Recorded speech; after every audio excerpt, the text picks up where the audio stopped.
नमस्कार दर्शक बंधु आपण को आम चैनल को स्वागत। पवित्र सावित्री अमावास्या उपलक्षे समस्त वृष राशि व्यक्ति विशेष मानक अनेक अनेक शुभेच्छा और शुभकामना। आपणकर जदि वृष राशि होइथाए तेबे एही भिडियोटी को थरे मात्र शेष पर्यंत देखंतु।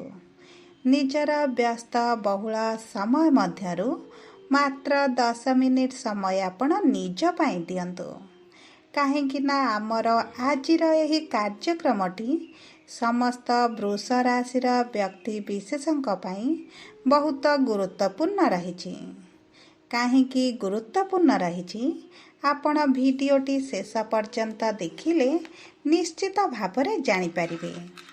देखंतु आपणक वृष राशि रे एही सावित्री अमावास्या दिन बुध आसिबे आपणकर द्वितीय भाव को, जेउठारे गुरुंक सहित रही समभाव बनाइबे एवं मंगल आसिबे आपणकर चतुर्थ भाव को, जहा फलरे आपणक जीवन रे बड़ परिवर्तन हेबाकु जाउछि एवं एही परिवर्तन किछि शुभ फल देव एवं किछि अशुभ फल मध्य प्रदान करि पारे। देखंतु एही मे मास 18 तारिख दिन राहु केतु करिसंती राशि परिवर्तन एवं एही परिवर्तन हेउछि महापरिवर्तन, जहा फलरे आपणक जीवन रे मध्य बहुत बड़ परिवर्तन हेबाकु जाउछि। तेबे आसंतु जानिबा एही सावित्री अमावास्या ठारू आपणक जीवन रे कौन कौन सब बड़ परिवर्तन हेबाकु जाउछि। किंतु भिडियोटी आरंभ करिबा पूर्वरु जदि आपणकर भी वृष राशि होइथाए एवं आपण भी ईश्वर को आंतरिक भक्ति एवं विश्वास करती तेबे भिडियोटी को लाइक करंतु। कमेंट बॉक्स रे जय जगन्नाथ जय माँ लक्ष्मी अवश्य लिखि दियंतु। ता सहित आपणक मन रे जहाँ भी प्रश्न रही जहाँ भी द्वंद्व रही आपण कमेंट बॉक्स रे पचारि पारंती। आमे आपणक प्रश्नर उत्तर देबा पई यथा संभव प्रयास करिबु। देखंतु दर्शक बंधु आम सह जोगाजोग करिबा पई वीडियोर मध्य भाग रे एक व्हाट्सएप नंबर टिए दिया जाइछि, जो नंबर सहाय्य रे आपण आम सह जोगाजोग करी निजर नूतन कुंडली प्रस्तुत करि पारंती किंबा आपणकर कुंडली विश्लेषण मध्य कराई पारंती। ता सहित देखंतु आपणकर चाकरी विवाह प्रेम संपर्क को नहीं जदि किछि समस्या रही ताहा मध्य खूब सहजरे आम सह जोगाजोग करी जानि परिबे। जदि आपण विवाह पई कुंडली मेलक करबाकू चाहुचंती ताहा मध्य आम सह जोगाजोग करी परिबे। तेबे आसंतु कार्यक्रमटी को आगकू बढ़ाइबा, किंतु ता पूर्वरु जानिबा आपणक वृष राशि रे नवग्रहंकर स्थितिटी किभଳି रहिछि। देखंतु आपणकर प्रथम गृह रे सूर्य एवं बुध, द्वितीय गृह रे देवगुरु बृहस्पति, तृतीय गृह रे मंगल, चतुर्थ गृह रे केतु, दशम गृह रे राहु, एकादश गृह रे शनि एवं द्वादश गृह रे शुक्र विराजमान करिसंती, जहा फलरे सेही गृह गुड़िकरे सेमानंकर प्रभाव अधिक रहिबा। ता सहित देखंतु बुध आपणकर द्वितीय गृह को आसिबे एवं मंगल आपणकर चतुर्थ गृह को आसिबे एवं सेही दुईटी गृह को प्रभावित करिबा आरंभ करिबे। तेबे सर्वप्रथमे आसंतु जानिबा आपणकर स्वास्थ्यटी किभଳି रहिबा। देखंतु स्वास्थ्य आपणक राशिर प्रथम गृहरु जणा पड़े एवं प्रथम गृह रे सूर्य एवं बुध विराजमान करिसंती, जहा फलरे आपणकर रोग प्रतिरोधक शक्ति रे वृद्धि घटिबा। आपणकर पूर्वरु जदि किछि स्वास्थ्य समस्या थिला सेथिरे मध्य उन्नति आसीबा। आपणकर पेटरे किंबा मुंडरे जदि किछि गंभीर रोग रहितला सेथिरु मध्य आपण आराम पाइबा अनुभव करिवे।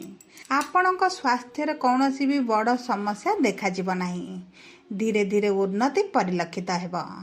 किंतु देखंतु गुरु जेहेतु आपणकर द्वितीय गृह रे विराजमान करिसंती आपणकर मोटापा बढ़िबार संभावना अछि। सेतिपई आपण निज खाद्य पानीयर दायित्व नियंतु। विशेष भावरे आपणकर कोलेस्ट्रॉल वृद्धि होई पारे, सेति प्रति आपण सचेतन रहिबार अत्यंत जरूरी अछि।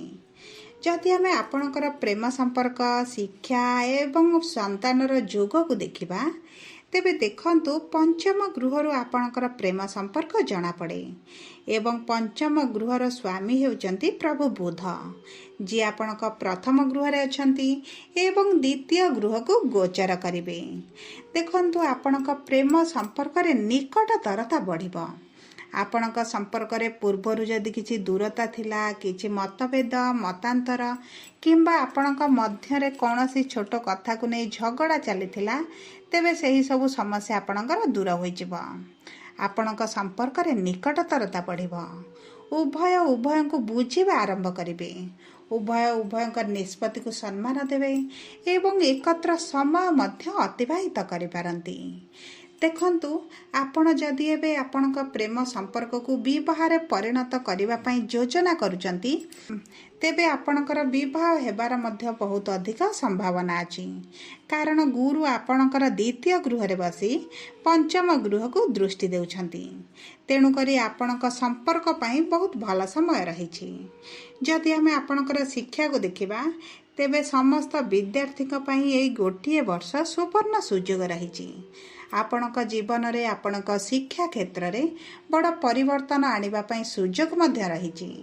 एही वर्ष आपण जदि कोनोसी इंटरव्यू दियंती एंट्रांस दियंती किंबा कोनोसी प्रतियोगितामूलक परीक्षा रे भाग नियंती तेबे आपण सेथिरे उच्च सफलता पाइबे एवं आपणक परिश्रम अनुसार आपण आशानुरूपक फल मध्य पाइबे।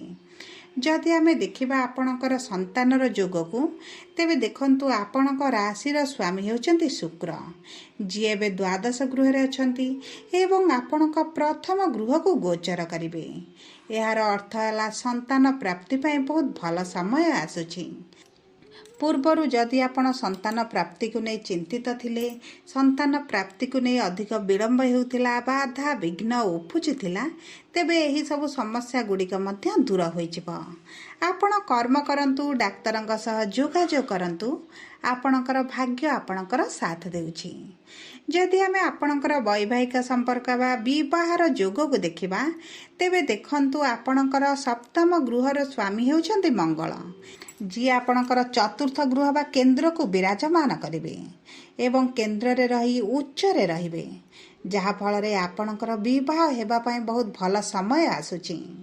एही समय मध्य रे जदि आपण विवाह पई प्रस्तुति करंती किंबा योजना रे अछंती आपणकर विवाह फिक्स होई पारे किंबा विवाह हेबार मध्य संभावनाटी बढ़ी जाउछि। ता सहित देखंतु जदि आपणकर विवाह होई जाइछि तेबे आपणक दाम्पत्य जीवन रे बड़ परिवर्तन आसीबो। पूर्वरु पति पत्नीकर जो छोट कथा को नहीं झगड़ा विवाद बा मतभेद मतांतर रहितला ताहा दूर होई जिवो। आपणक जीवन साथींकर आपणक प्रति प्रेमर भावना वृद्धि घटिबो। आपणक परिवार रे किछि एभली घटना घटी पारे जहा फल रे आपणकर परिवार सदस्य हुअन्तु किंबा आपणकर साथींकर आपणक प्रति सम्मान बढ़ि जिवो। आपणक वैवाहिक संपर्क रे प्रेम एवं रोमांस वृद्धि घटिबो।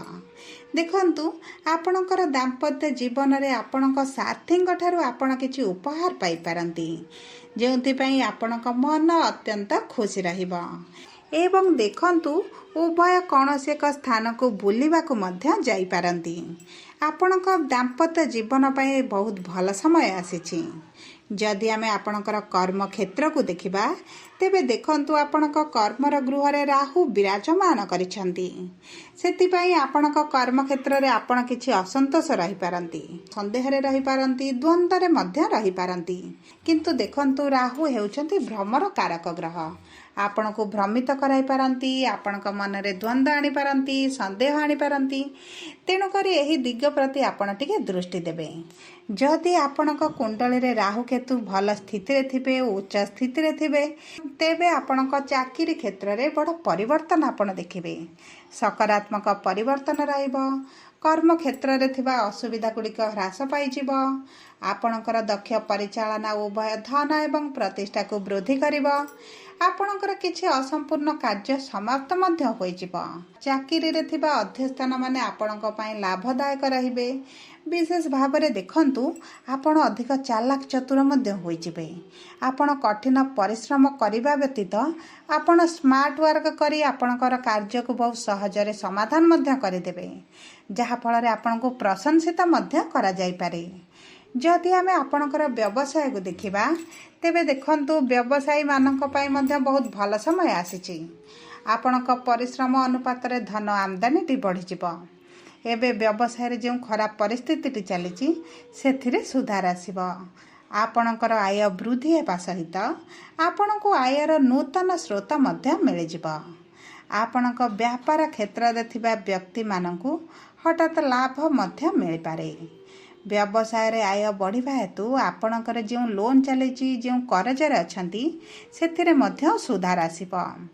ଆପଣ ଆପଣଙ୍କ ବ୍ୟବସାୟକୁ ନେଇ ନୂତନ ପରିଚୟ ମଧ୍ୟ ସୃଷ୍ଟି କରିପାରନ୍ତି। ଦେଖନ୍ତୁ, ମୋଟାମୋଟି ଭାବେ ଦେଖିବାକୁ ଗଲେ ଏହି ସାବିତ୍ରୀ ଅମାବାସ୍ୟା ପରଠାରୁ ଆପଣଙ୍କ ପାଇଁ ଭଲ ସମୟ ଆସୁଛି। କିନ୍ତୁ ନିର୍ଭର କରୁଛି ଆପଣଙ୍କ କୁଣ୍ଡଳୀରେ ରାହୁକେତୁଙ୍କର ସ୍ଥିତିଟି କିଭଳି ରହୁଛି। ସେଥିପାଇଁ ଆପଣ ଆପଣଙ୍କ କୁଣ୍ଡଳୀକୁ ଟିକେ ବିଶ୍ଳେଷଣ କରାଇ ନିଅନ୍ତୁ। ଆପଣଙ୍କ ପାଇଁ ଶୁଭ ରହିବ। କିନ୍ତୁ ଅଶୁଭତ୍ୱକୁ ଦୂର କରିବା ପାଇଁ ଆପଣ ଶୁକ୍ରଙ୍କର ବୀଜ ମନ୍ତ୍ର ଜପ କରନ୍ତୁ, ନବଗ୍ରହଙ୍କର ପୂଜାର୍ଚ୍ଚନା କରନ୍ତୁ, ନୀଳ ବସ୍ତ୍ର ପରିଧାନ କରିବାକୁ ଚେଷ୍ଟା କରନ୍ତୁ ଏବଂ ଦେଖନ୍ତୁ, ଆପଣ ପକ୍ଷୀଙ୍କୁ କିଛି ଖାଦ୍ୟ ଦିଅନ୍ତୁ। ଆପଣଙ୍କ ପାଇଁ ଶୁଭ ରହିବ। ଯଦି ଆପଣଙ୍କର ବୃଷ ରାଶି ହୋଇଥାଏ, ତେବେ ଭିଡ଼ିଓଟି କିଭଳି ଲାଗିଲା କମେଣ୍ଟ ବକ୍ସରେ ଲେଖି ଜଣାନ୍ତୁ। ଯଦି ଆପଣଙ୍କ ପ୍ରିୟଜନଙ୍କର ବୃଷ ରାଶି ହୋଇଥାଏ, ଭିଡ଼ିଓଟି ତାଙ୍କ ସହ ସେୟାର କରନ୍ତୁ। ଯଦି ପ୍ରଥମ ଥର ଆମ ଚ୍ୟାନେଲକୁ ଆସିଛନ୍ତି, ଚ୍ୟାନେଲଟିକୁ ସବସ୍କ୍ରାଇବ୍ କରନ୍ତୁ। ଧନ୍ୟବାଦ।